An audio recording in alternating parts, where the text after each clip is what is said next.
Ruler School is brought to you by Odyssey Games, where you can go to pre-order upcoming Force of Will sets, ccgprime.com for singles and supplies, cardodoko.com for those rulers in the international market looking for product, the Ruler School Circuit Series now offering our Quarter 2 2024 circuit kits, and our guest lecturer members, Fight Ramen. Class is in session. Hey there, rulers. DMO73 here, back after a long week of Force of Will and top 4ing of Force of Will 1K this weekend to your favorite ever live Force of Will vodcast. It's Office Hours featuring myself, DMO73, and I'm joined as always by Paul Reisman. Hi. Mellow, I enjoy it. And Mike Grants. Hello. Mike's in a new office finally. Yay! Yay! Finally got the new space going. 2 weeks in a row where we get to congratulate Mike on something. First, it was getting a new studio, and the second, and more important, is that he got engaged. So it's been a good couple weeks for my grands. I've been having a good time. You've been having a good time. So thank you all so much for being here. If you like what we're doing and want to consider supporting us financially, you can click that join button down below to get access to these cool emotes like Robert Green and Shunpo have on their screen. It's the easiest way to support us. You can also always just click subscribe and share out the videos to everybody else so they know all about Force of Will. Also, just a link to the description to pre-orders for Thoth the Trinity with Odyssey Games and to get signed up for the May online Grand Prix, thanks to Games and Geek, happening on May 18th and 19th. And you can sign up for our June Discord circuit event on the link in the description as well. Whew. Okay, I think that was all of the announcements out of the way. Paul, did I miss anything? I don't think so. Mike, did I miss anything? No. Okay, great. Well, let's talk about the 9 spoilers we got over the course of this week. We did not get a lot because there was also a ton of overlap with the videos that came out this week over on the official channel, which, just want to say, if we're going to get a little ruler spotlight video for every ruler moving forward, mwah, chef's kiss, because that is just so good to have more media exposure and more ways to kind of see how they're working. It's just very cool. And who knows, maybe your boy will get to voice act in one of them. Hey. This is my pathway to maybe trying to get to be turned into a card unofficially by just voice acting a ruler. Maybe that's the shot. Who knows? Jeremy, if you could be put on any card, which card? Gil Lapis? So that's a question. What are the confines of what I'm trying to put myself on a card as? Am I trying to be playable and good? Am I trying to be a meme, or am I trying to be me? Yes. This is an excellent question. I honestly said that I would pick right now. I would probably pick actually either Tea Party, Friends in Wonderland, or Trials from Kaguya, the sub rulers from Pilgrim Memories. I think that I would want to be part of one of those cards. And it'd be pretty easy to slot me in. Just like Trials is just like me and Kaguya having a tea party, like a tea ceremony. And then Friends from Wonderland is just me at the tea party in Wonderland. Like, that's pretty easy. Yeah, checks out. What about you? Well, speaking of people that have had their faces on cards, hi Alejandro. I'm still mad at you for not being literally Alejandro, hello, friend. But that's a really good question for me too, because I'm trying to. We'll come back to it. Yeah, we'll come back to it. Paul, what do you think? You think you got to know what card you want to be on, and why is it Dolly? It is Dolly. There we go. I'm holding a spear, and I am throwing that spear at Gil Lapis' face. Oh, wow. Just really aggressive. GR Zurza! Hey, welcome. Thanks for joining as a student. Hey, also, congrats on that Hyper God Pack that you got earlier this week, buddy. It was good to be there for you, and hope you cracked that Hyper God Pack. Welcome back to the game in a big way. Glad to be here. So, should we talk about some spoilers while we wait for Mike to tell us what card he wants to be? Okay, Mike figured it out. We can go back to Mike. Let's go. It's gotta be Lich. Lich? Okay. Yeah, it's gotta be Lich. I'm the original Lich poster. That's true. You are the original Lich poster. That's fair. That's gotta be Lich. And that's the card that got me to Japan this year. You know, that's very fair. Speaking of going to Japan, so we don't have all the details yet. We think it's going to be sometime in June, but Converging Wheels has talked about the idea of hosting an online event where the winner gets a paid flight to go play in the Japan GP to try to get an invite to Worlds. I'm not converging mills, so I'm not going to promise that that's what it is, but that's being talked about publicly. Your boy, here's the thing. Your boy might play in that one just to get a free trip to Japan so that I can scrub out of the Japan GP. Oh God, Jeremy. 2 trips to Japan in a year? Sign me up. I'll take it. Let's You're go. going for free and you don't have to play. And now I can go for free and play. This is perfect. Anyway, let's talk about spoilers. So we got Gandinia cards. Gandinia's beloved housemaid, 1 black human, 4/4. Whenever damage is dealt to this card by a source you control, draw a card, then discard a card. This ability only triggers once per turn. And whenever this card is destroyed, target a resonator that shares an attribute or race with this card. You can search your deck for a card named Restraints of Empathy and put it into the field, add it to the chosen target. If you do, shuffle your deck. Do keep in mind that her addition specifically gives the attribute to your opponent's stuff too. So that's like, if this dies, then you can throw a Restraints of Empathy onto your opponent's stuff, remove all of their abilities, and kind of manipulate the board from there. So this is already making Gandinia feel like she has more interaction than we saw before. And is pretty neat. Probably going to be her pretty standard 1-drop play, especially since she also wants to get cards in the graveyard that have Restraints of Empathy as part of their name to facilitate judgment. So, among other things, yes. Yeah. In the words of the great Brandon Bremont, what does everything in that flavor text imply? And why is it in quotes? Yep. You in the comments, tell me what you think. Next up, we have Gandinia's beloved Parlor Maid, 1 black human, 4/4. Whenever battle damage or never damage is dealt to this, put a target non-magic stone card with Gandinia in its name from your graveyard into your hand, then discard a card. This ability triggers only once per turn. When it's destroyed, you target a resonator that shares an attribute, search your deck for restraints, and put it into the field, add it to the chosen target. So it's the same thing when it dies. We're going to be putting a lot of restraints on things. Let's not dig too deep into that, but we're going to be putting a lot of restraints on things. Getting real weird. Getting real dark. weird. Yeah. I think I must have misread this card when it was first spoiled, because I did not think that it put restraints on something else. So that's really good. Yeah. I like that. The fact that we're not having to cast Restraints of Empathy, because you can also put it on your own thing. So keep in mind, you can put it on your own things, which then gives your own things explode. Hello, Alice. Wow. It scared me a little bit. We'll find out. You guys talk for a minute. I'll be right back. Sounds good. Sudden daughter. I think my favorite part about these 2 cards is that they use the exact same background artwork. Like, I'm going back and forth between these 2. It literally doesn't change. It's really funny. Yeah, I think they have to go up those stairs to get to Master. Yeah, I think so too. I'm assuming is not Gandinia at this point, because, you know, we have different... But it's Gandinia's beloved Parlor Maid. Yeah. Like, it is the Parlor Maid of Gandinia. I don't know. Maybe they're referring to us? I don't know. I don't know. Anywho. Yeah, it's really have too much to good talk that about we these actually cards. have... Mike does make a good point. It does make me look at Restraints of Empathy less as a brick in my hand and more as something that's really interesting to play around with. The deck is kind of constructing itself. I'm wondering how many restraints we play at this point. Because I'm looking at this. You know what? I'll be very real. It's however many mommy wants me to play. That's all that matters to me. You know, Gandinia that's can tell totally me true. to play 8. Gandinia can tell me to play 5 restraints, and I will. I'll Toby all over that. Oh, okay, I'm gonna go away now. Okay, I have to. Oh my gosh.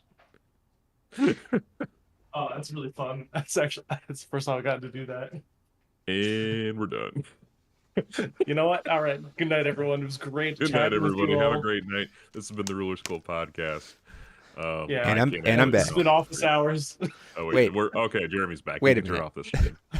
Wait, We wait. finished up when you were gone. Oh, you finished the whole stream? Okay, that was class Yeah, dismissed. it's There you go, all guys. It's over. It's fine.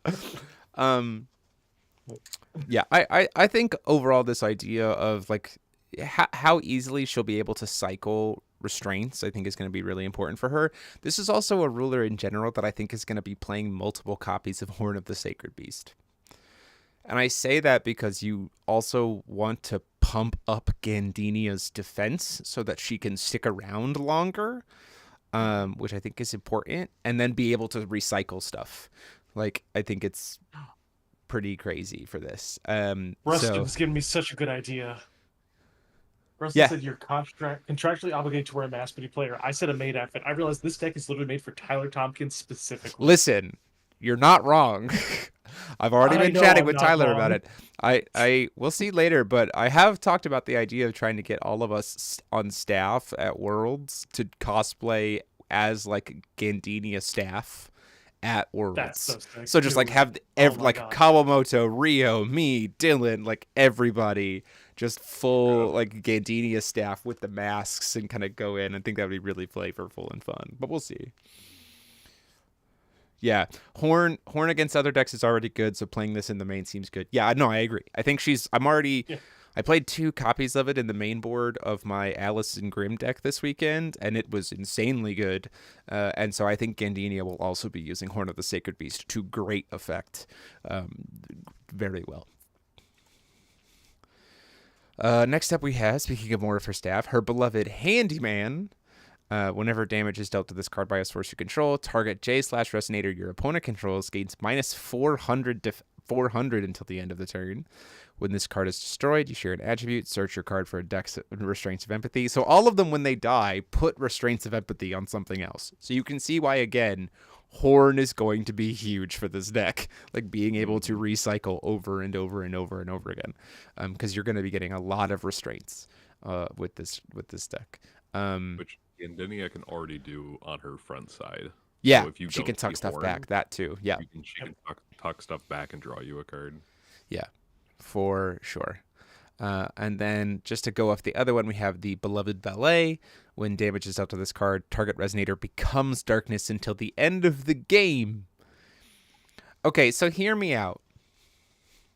This is gonna seem really weird, right? Yeah. I think there's a world where this deck plays black-white, and you legitimately main 4 copies of Savior of Splendor. Just Oh to wow. destroy your own darkness. No. It RFGs of Darkness Resonator from the game for 1 white quick cast. So to pop your own valet to make them into a darkness creature. You don't even have to pop him. You just have to ping him for like 100 damage. Whenever damage is dealt. Yeah, okay. He doesn't have to die. That's Right. really good. But even like the addition also makes all of your opponent's stuff darkness, right?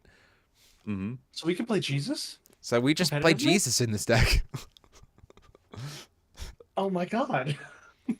The Return of the Messiah. Yeah, for sure. I mean, like that's a really The big throwback non-raging card. Messiah. That's a really big throwback, but that's not like instant speed That's RFG real, is actually. really Like, good. That's real. Like this deck's spot removal and also playing in black white, you can play the split Lumia, so then you have even more RFG stuff, right? Like I don't care Listen, about I know Eternal. you're an Olivia stan, but like, come on. Show up to a tournament with Jesus.deck full garb. I mean, Has this, and then they Come all on. have this. They all have the same like restraints of empathy kind of concept on them. So that's like you're just going to be cycling a lot. And just a reminder on her front side, Gandinia specifically says you put 3 restraints of empathy on the bottom of your deck in any order, draw a card. That's not limited at all to once per turn.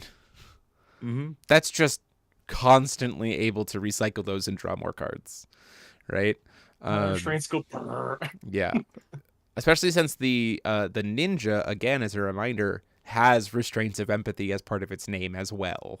So she has a total of 8 potential Restraints of Empathy named that she can cycle through in her deck to draw her cards, which I think is crazy. We play Leowolf. So that he can't be Magic destroyed. Arrow. That's interesting. Hmm. I don't hate that. I'd mess with that.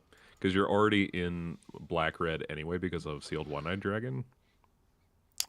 Yeah, you're also playing 4 Sealed One-Eyed Dragon in this deck immediately with the new with like the new text on it, because you want to be, because essentially what it becomes is you pay 1, pay 400 life, ping yourself 2, ping one of your resonators to trigger, burn something for 6, right? So like 1 black or 1 red for Sealed One-Eyed Dragon in this deck is very good. Like you get a lot of value out of it. So I for sure think that's going to happen. So, like, when the valet parks your car, does the car become darkness? Yeah. Yeah. Okay, gotcha. Yeah, that It tracks. becomes a black SUV with tinted windows. Yep. Perfect. Okay, got it. Play Avatar of the Will of Amadeus so no one can attack. Yeah, darkness resonators that your opponent controls can't attack. That's goofy. Funny. Also very cool. There's a lot of cool stuff. Yeah, secretly looking forward to the lore twist where Gandini is just Valentina. Me too, Reston. Valentina 4, let's go. Next up we have Empty Table of the 12 Sacred Knights. You may banish a resonator with 12 Sacred Knights in its name rather than pay this card's cost.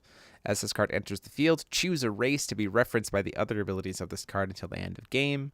Whenever this card destroys a J/resonator of the chosen race, you may return this card to its owner's hand. Tap, resonators of the chosen race gain +2/+2 until end of turn. And tap, this card deals 200 damage to each J/resonator of the chosen race. Play this ability only if you control a resonator of the chosen race. So obviously it's designed to kind of like splash into us 12 Sacred Knights, or technically really any tribal deck, although with 12 Sacred Knights it becomes free. But you could turn it into calling the race human in the sake of Gandinia, because this is in darkness, so that by just tapping this card once, you ping all of your Gandinia stuff on the field for 200 damage and let them get turned on. Okay. Yeah, I think this is neat. This is also just kind of a win con if you build up enough board, like +200, +200. If you could stack a couple of these, that's not bad. Well, yeah, the other thing to note is that like her so if you look at her Marvel rare, I'll pull this up real quick to go back to it. If you look up Gandinia's Marvel rare, where is it? I know I have it. I can read, I promise. Here it is. If you pull up the Marvel rare, whenever damage is dealt to this card by a source you control, resonators you own with Gandinia in this game gain +X/+X, where that is the damage of this ability. Play this ability triggers twice per turn. So suddenly, not only are they all getting, you can either give everybody +2/+2, or you can ping everybody and still get the +2/+2 because you have the Marvel rares out, right? So it's like, oh, we're getting a lot of value off of just tapping this edition. The main question to me is like, are we playing a 12 Sacred Knight somehow to play into this? Though, if we're playing into the black-white concept, Rumsfeld is a 12 Sacred Knight, which you could use to like protect your board. Although, so Rumsfeld fades in and out of playability if we have more people playing rulers with just one ruler attached to them. So that's something to make note of. So hear me out. I'm listening. Why not just play Sanguine Arena? That is what someone has said too. Sanguine Arena is just better technically, because it costs less. So it might just be better for this particular deck. I feel like this deck really does want low to the ground plays, which is why all of her major resonators are just 1-drops, right? So to me, playing 12 Sacred Knights in order to play this card for free feels a little ham-fisted, and I Sure. don't see myself also then casting this for 2. Sure. So it just feels a little feels like a little much. I feel like this is There's maybe for some, something but else. there's some 12 Sacred Knights that cheat themselves into play, right? From Mm-hmm. hand, with like a God's Arm or something. Yep. I I don't mean, know anything about anything. Raymond's the main one, right? 1 white, cheated in, give your whole board +2/+2 in Eternal for the turn. Mm-hmm. So that's I a mean, world. that going into that turn and then sacking That's him. it. We're already You're saying, not sacking your Windia. You're not sacking your Rumsfeld. You yeah, might be sacrificing your Darkness Knight, but that's about it. yeah. Gadini overall looks pretty neat. I think it'll be fun to goof around with. I think she'll be better supported by stuff that's outside of her suite in terms of like generically good darkness cards and things like, you know, Savior of Splendor for removing stuff from the game. But that's also fine because we have so many good darkness cards. Let's just play Oberazuki in this deck because why not, right? Like there's so many good things that you could do in this deck in general because it's like I yeah, it's realized fine. something stupid, guys. Yeah, Do you want to know a card that has 12 Sacred Knights in its name? I'm listening. Alice? The Great Wall. In its name. Got it. We're not playing the Great Wall so that we can sack it and make the this is even more bad. Anyway, moving on. We also got a grand total of 4 Wu Jia Wu cards that we haven't already seen. So let's talk about those real quick. Oh, of course, XSplit decides now is the time that it's not going to suddenly let me change the image. Great. So let's pull up these images real quick. First up, we have Assault into Gandinia's Mansion. Nice little segue there. 0 cost. Play this ability only if you're Wu Xia Wu. You may put all magic stones but you control on the bottom of your stone deck. This card can't be canceled as long as you don't control any stones. If you don't control any magic stones and there are no cards in your magic stone deck, so Wu Xia Wu, recover a sub-ruler you control with no attribute. This is to be able to make the AAA sub-ruler work more effectively. So you can make a stone, cast this, and then cheat someone in using the AAA Resonate, like using the thing. Or cheat someone in and then recover it and have it ready for your opponent's turn. Feels like this is probably going to be a standard 4 for Wu Xia Wu because you're going to want to be using your sub-ruler as much as possible. And then if your opponent is like, well, I'll just Persephone it or remand it, you're like, okay, cast it again. Costs me 0. Like, got it.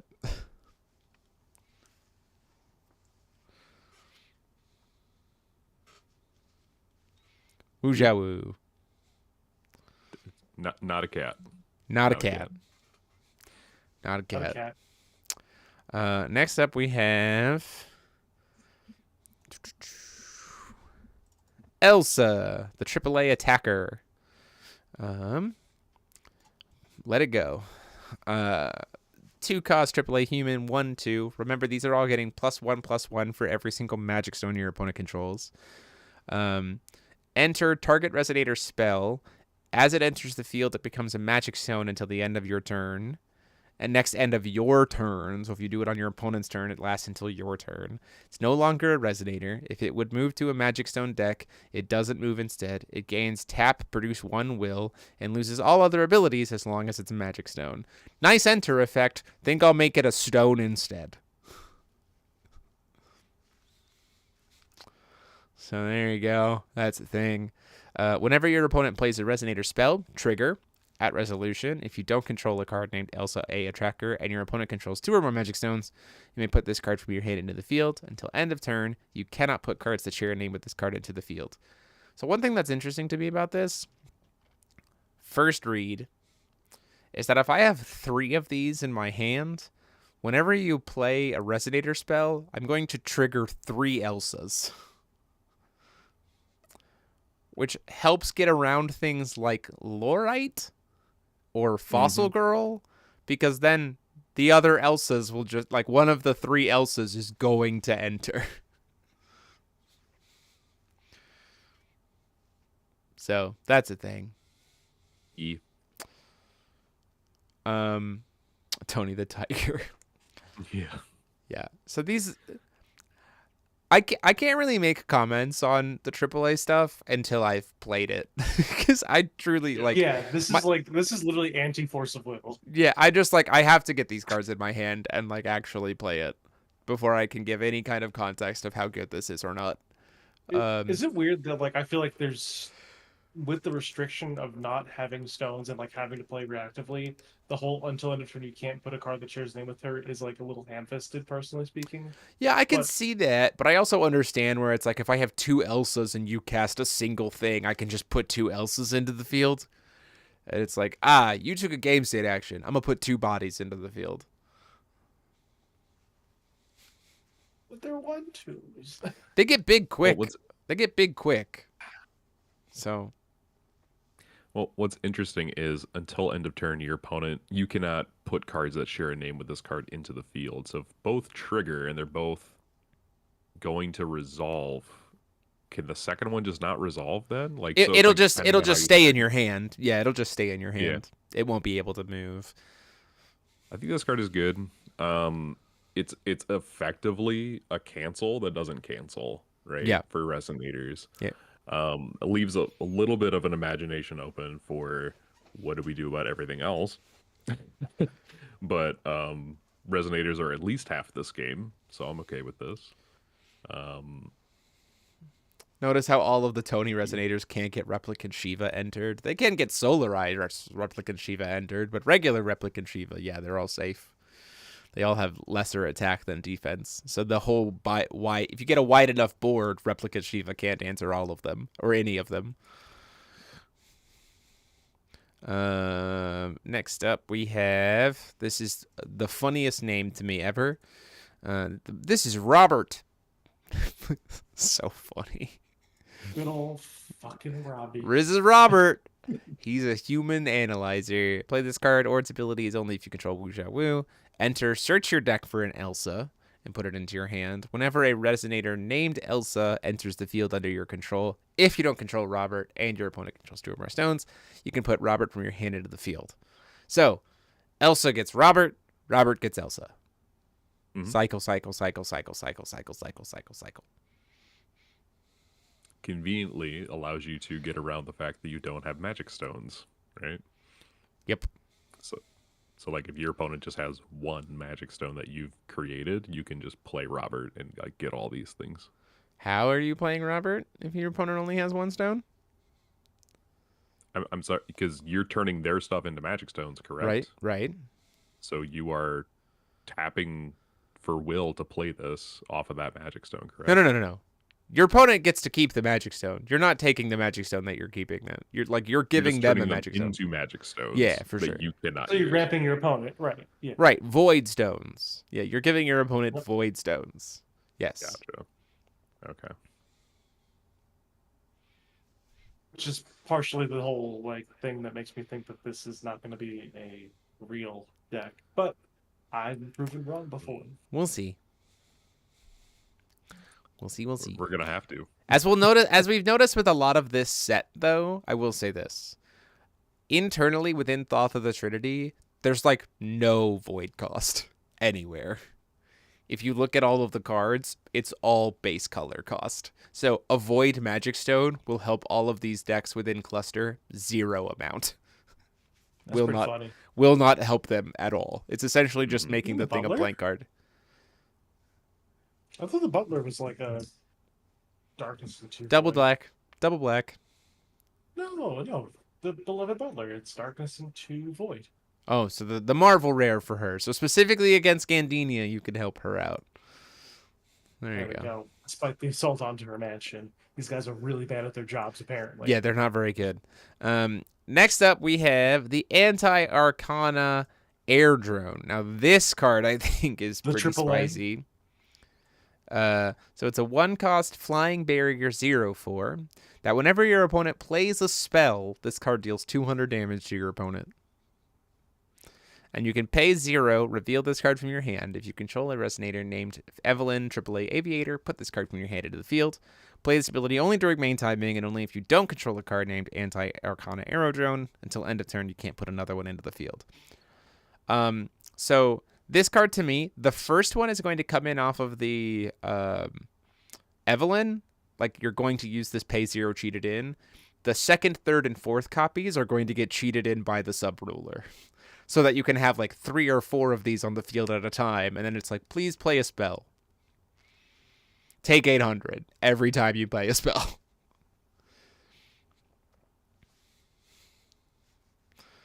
So that's a thing. I love Gun Robot.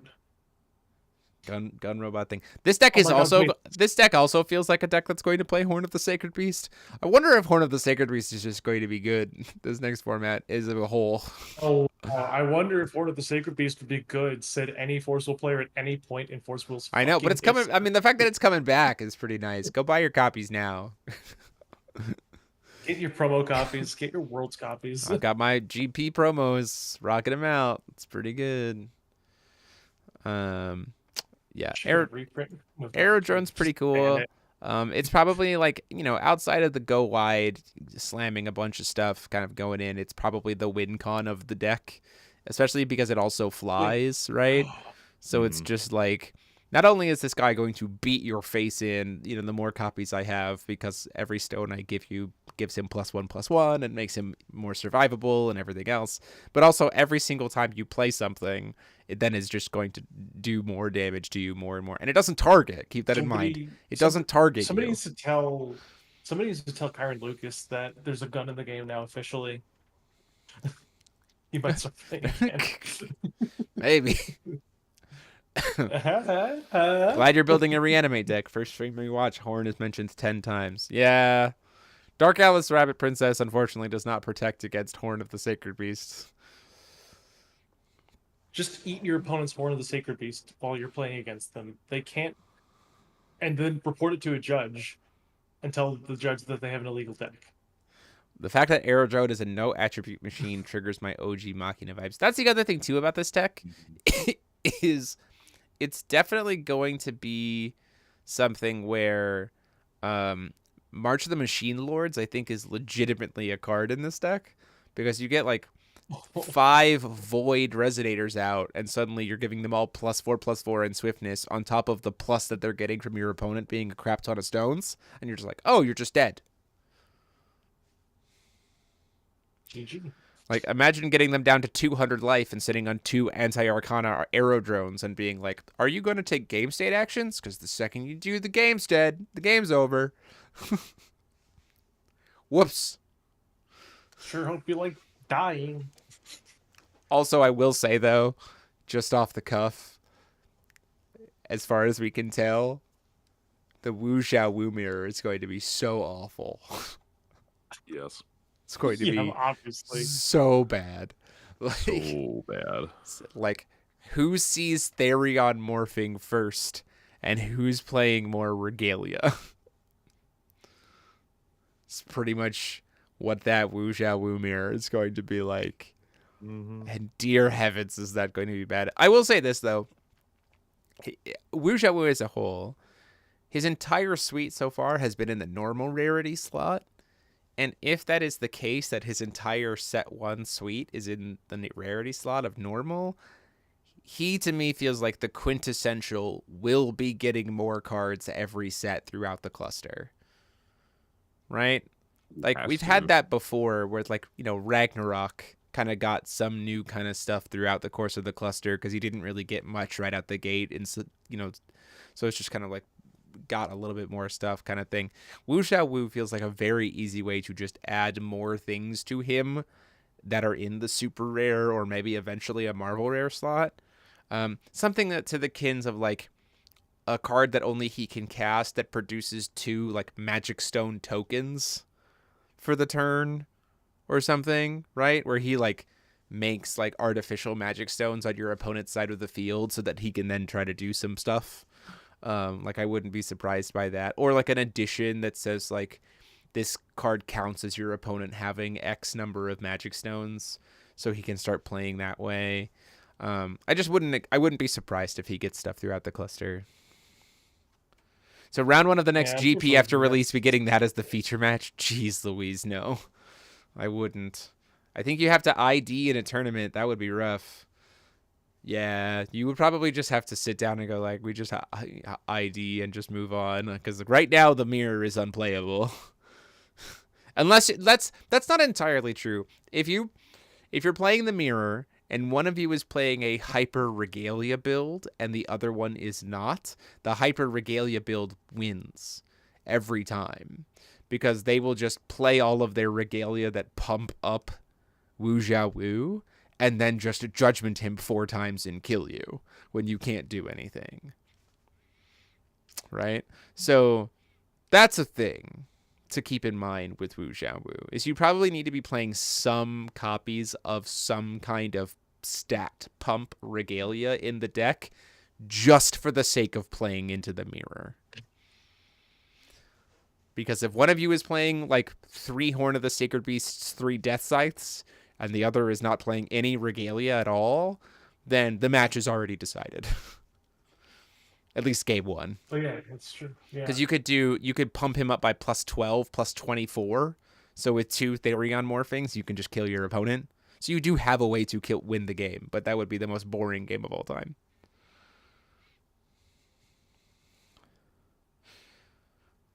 Yeah, you gotta play Pump Regalia.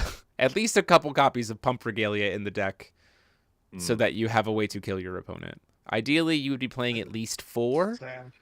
Ideally, you'd want to be playing at least 4, so then on a pump turn, you could deal 1,700 damage. So then over the course of 3 Therion morphings, you find 4,200 damage for lethal. Mm-hmm. Oh my god, Jeremy, all we have to do is just unban Levitine so that this matchup can be not super busted. You would just win it pretty easily, pretty quickly, right? Why? Why Lave? More damage. I mean, we already can play 4 Scythe, 4 Horn, 4 Excalibur. Bitch. Okay. But he doesn't need swiftness. He has it naturally and can't lose it. Yeah. He ignores Death Scythe to be able to attack you. That is really funny. Yeah, you sit down, you'd realize you're across from your opponent, and you just go, do you have Regalia mainboarded? I do. Show them the Regalia mainboarded. And whoever shows the Regalia mainboarded wins game 1. That's how that match is decided. You determine game 1 by showing each other your deck and going like, I have Regalia, you don't. I win. Move on. My deck is designed to beat yours. Can we go to the next game? I would do it too. I would sit down in a GP and be like, okay, we're playing the mirror. Do you have Regalia mainboarded? Here is my deck. No, you cannot win. And I can. Can we go to game 2? Because my turns will be 2 seconds long.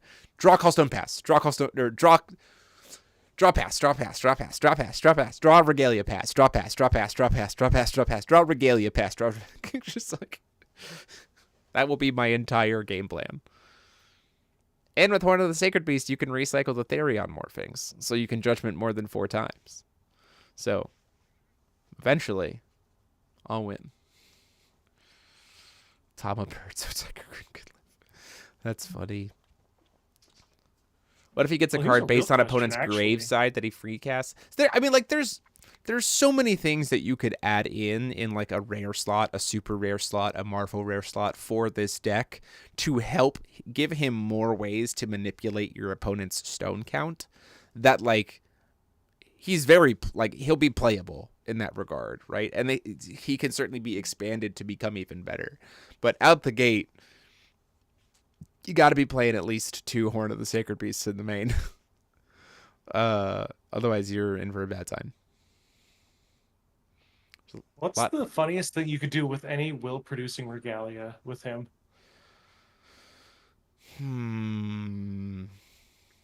Current will-producing regalia is just white, green, and blue, right? Yeah. So the funniest thing that you could do, the funniest thing that you could, and red, right?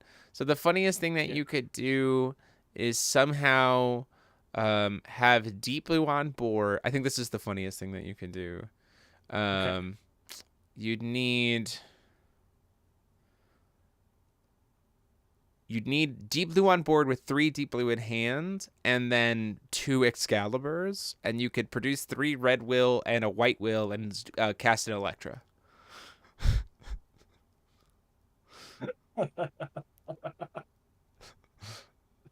So Shunpo you could do fucking that. deep Pit. blue cast Dex's advice. That's Oh my true. Yeah, god. that's true. You could produce. You could pitch for Dexia's advice. That's true. Oh wait, I've got the funniest one. So if you want to really make any matchup twice as miserable as you possibly could, deep blue, pitch a deep blue, gods aren't the new 12 sacred knights so that somebody can't draw more than one card per turn. So you lock them down on that, and you just, oh my god, you can make literally the most toxic deck in the world. I don't want that at all. Too bad you're getting it. I don't want that at all. So I'm glad that we solved the mirror. Glad that we solved the mirror tonight while Paul just stares at me and angry at the world. Hardly. I'm like just trying to read these cards and figuring out how do I play cards, and it's just the sub ruler. It's the sub ruler and your opponent taking game state actions. Your opponent has to take game actions. So because I'm tapping the sub ruler. Well, I mean, your opponent's gonna have to play the game at some point. They're gonna have to play resonators, maybe. Well, they also don't forget that the lady who gets the arrow drone gets you can responds to a chant spell to be put into the field. So if your opponent plays a chant, you also get a body. I imagine there's probably an addition lady eventually too, so that if your opponent plays an addition, you can cheat somebody in. I hope so. That would be great.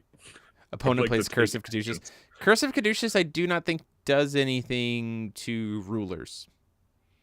So I don't think Curse of Caduceus would do anything to the sub ruler. It does not. Yeah. Although what you're saying is plays Curse of Caduceus and then just never takes another game state action, so it just like pings you for 2 every single turn. Or just play Vlad. Yeah, Robert. Or just be Vlad. But Vlad needs stones, so if you get to 2 stones, that's a problem because now I can start taking game state actions.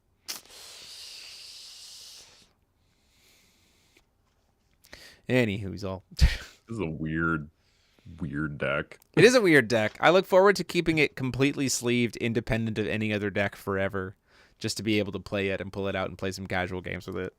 Because outside of the horns of Sacred Beast, nothing is going to be really used. He is not a cat, 100%. Do not call him a cat. He's Tiger Coon. Yeah, he's not a cat. He's Tony the Tiger.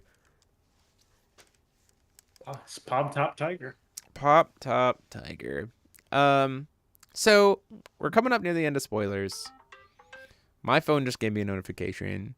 We're coming up near the end of spoilers. Pre-release is next weekend. Notification for spoilers almost being done. Yeah. That was it. That was my phone telling me, "Hey, spoilers are almost done." Vlad ramp drain beats this deck. Not necessarily. That's not necessarily true. Because anti-arcana arrow drone, as soon as you get to 2 stones, which you would need to be able to do Vlad drain, anti-arcana, the AAA sub-ruler can start cheating in Roberts and can start cheating in anti-arcana arrow drones. So eventually they just play enough guys who are all getting 2 damage per swing, and they will just start beating you to death, and they will outpace your life drain off of 2 life per turn off of Vlad. So you can't just sit on Vlad. Oopsies. Whoops. So that's the thing. We're coming on to the end of spoilers. Pre-release is next weekend, along with the GP, which, as far as we know, is going to have the starter decks legal for it. So be prepared for lots of mirrors and serpents and the spirit muse staring at body and maybe some Yokoshima stuff. We will not be streaming it, so I'll be very curious and also not at all curious to see what comes out on top because it's a format that exists for all of a week. So like the data from it is not really relevant at all, and we probably won't even do a tournament report on it because it's not relevant data. But what overall thoughts on Trinity Cluster's launch here in terms of set design, going back to single rulers, theming, potential power level, function? Like what are we thinking here?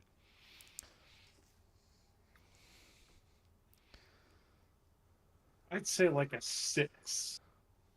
Okay. Can you explain? Sure. Uh, I think the biggest thing is that I think a lot of these rulers are very shackled to their gimmicks.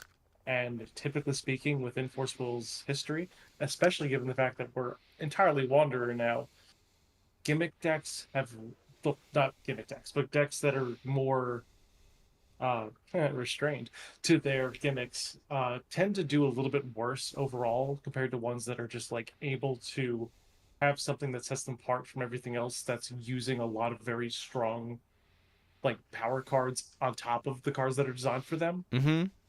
Because a lot of what we have here, like I'm not even gonna mention Wuja Wu because obviously this is like literally just like a deck that like makes you unlearn Force of Will and tells you to just like do whatever you want to do, whatever, who cares? You got no stones, whatever. But like the restraints event deck is looking to do like restraints bouncing and trying to do fun, wonky things. Lucy's very like shackled to the item area and like is like really trying to make things happen there. Like is Altharion morphing. I think the other one that's like really not in that same vein. I mean, technically Helen's like kind of her own thing or Mm-hmm. whatever. Like I'm not really gonna factor her in. I think the only one that's kind of interesting is whatever the green lady's name is. I've already forgotten. Utsunes. Uh, Right. yeah, because she's kind of just like this weird pseudo reanimator slash tribal reanimator type deal. So it's like she's probably got the most in terms of staying power with just using good cards plus a small package of whatever she wants to be doing with it.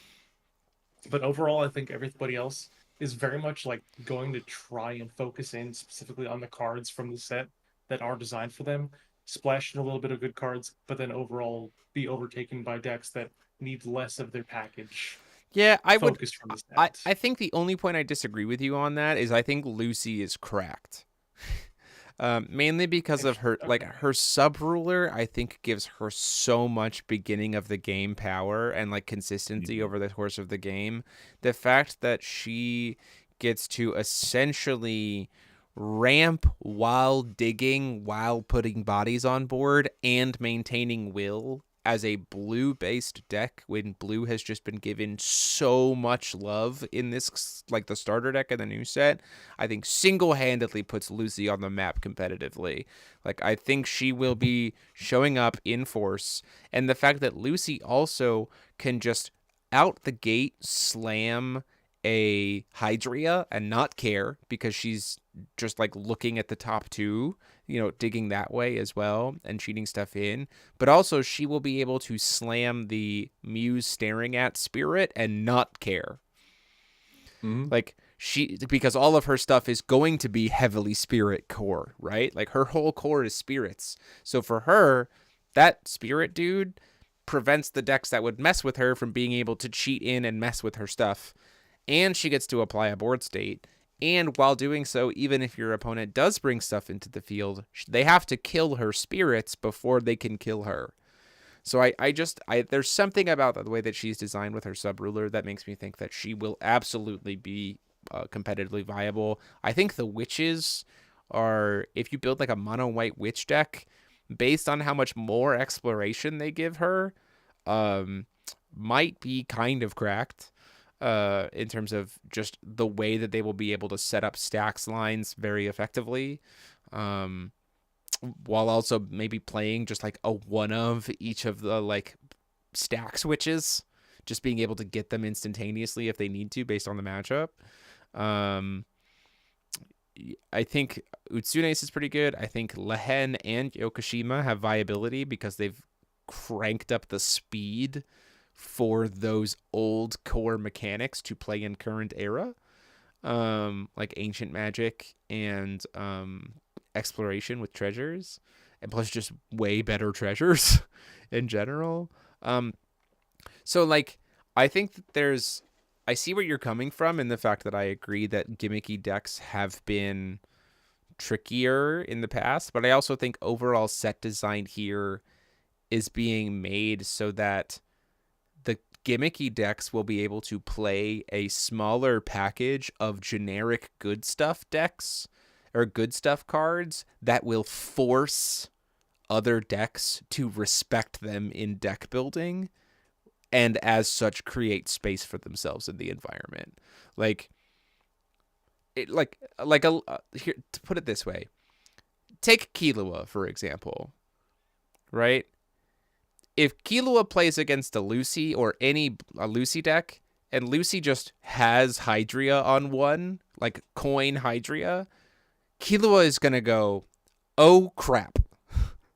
I am going to run out of cards in 2 seconds, and I am not going to be able to get through all of these spirits. Like, she's just not.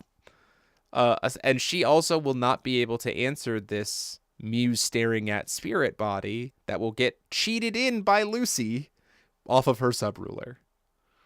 So it's like, yeah. I think these new rulers are going to be able to carve out a space for themselves, not to just completely overtake, but I wouldn't sleep on them is kind of where I'm putting it. So overall set design wise, I'd probably give this like a 7.5, because I think Gandinia and Wu Xiao Wu both have me on the like, these are fun, but not necessarily good, like competitively. But the fact that we have Helen and the Witches, Lehen, Yokoshima, Utsunes, Laika, and Lucy that all I think will have a space at the table makes me think puts this set at like a 7 for me. Very good. I think this set will have more value to me as I begin playing the decks. It is really hard to see exactly how some of these will shake out in the metagame. Yeah. Leica is just a really strong red deck, so I'm sure she will be fine. Lucy also, just based on all the arguments you mentioned, also just seems very, very strong. There's also a lot of Grim support in this. So Yeah. It is really hard for me to say, like, oh, like, white will just be terrible or whatever. Yeah. I can't say that for sure. But I will say that I personally feel underwhelmed by white. Blue is amazing, which makes me very happy. Yeah. And Gandenia feels very underwhelming to me. Utsune's feels interesting, and I want to see what she can do because Mhm. Big Skeleton Boy is very threatening, very powerful. And I don't even know what to make of Tiger Coon. Yeah. I love you, buddy. I want you to work. That's all I gotta say. I just want you to work. Robert Greene puts a bit interesting thing, as he's mentioned before, with our format being eternal, you have to either push the power or make cards unique to make them playable. And I think this, and then also said, someone down below, Dark Hydra says power level seems slightly higher than Hero 3, which was like War, Oct, that kind of stuff. Yeah, I would say that. I feel like this set hits a right space in terms of creating unique concepts that are on that like can play at the table of current power level. Like we're not getting above, but we're getting like at current-ish power level, maybe a little bit below, while also providing other tools that specifically feel targeted at the high power stuff from last cluster to then kind of like say like, no, we're not at that table anymore. Like we're at this table, like this power level, like bringing kind of like landscaping the power like plateau to kind of like make it more level while also providing more unique, like ruler driven identity decks, which I think feels very force of will. And so, this to me, as I'm looking at it, feels like a very traditional vibe of a force of will set where we'd get 5 new rulers. 3 of them would be competitively viable. 1 would be a joke. And then 1 would be one where it's like, it's just missing maybe a little bit of something, or in the hands of a good player, it can do some work, right? That is, Tigris out the gate was bad, right? And then Tigris later, based on the meta, got some new cards and then suddenly was viable again, right? Or like, Shayla wasn't very good at the beginning, but Kirik and Gil were really good, and Rhea was pretty decent. But we all knew that Shayla wasn't very good out the gate, and then she got better. Like that's what I mean. Like not all 5 rulers for every set have to be bangers for it to be a good FOW set, and that's what this feels like to me at the start of a cluster. Yeah, the ideal butt of the set should at least be fun and playable, but it doesn't have to like top to Right. be like entertaining, which is where I think the white deck is. It's like, this is a really interesting deck. It's got some interesting things that it can do. I don't think it's gonna top a GP. I could be wrong, but I feel like there's just some pieces missing. And that our Void Boy feels similar. He feels like he's going to need new tools throughout the cluster to be able to bring him to a space of being competitively viable. Mm-hmm. So, which is fine. Which is totally fine. I think that does it for us for tonight, gang. I'm impressed that we managed to have a good conversation, even though we only had like 7 cards to talk about spoils. Later this week, we have a feature match to do some housekeeping. We're going to get caught up on deck profiles from last week with the Kane Little Red list from Azure. We're going to go feature match on Wednesday from Red Araceli versus Paul on Cedar Christie Elves, which will be a good learning opportunity for everyone. And then we'll have the deck profiles for that later this week. We're going to try to get the Prague series recorded this week. So we got to get back on that. Don't worry. That project is still happening. We've just hit some snags with it.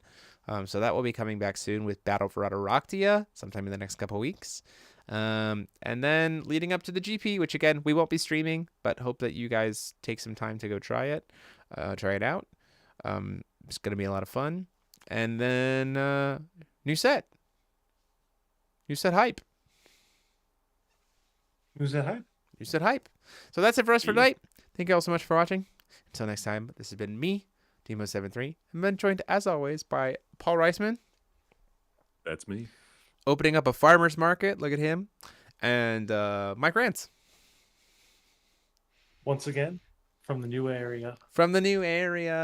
Class dismissed, everybody. Good night.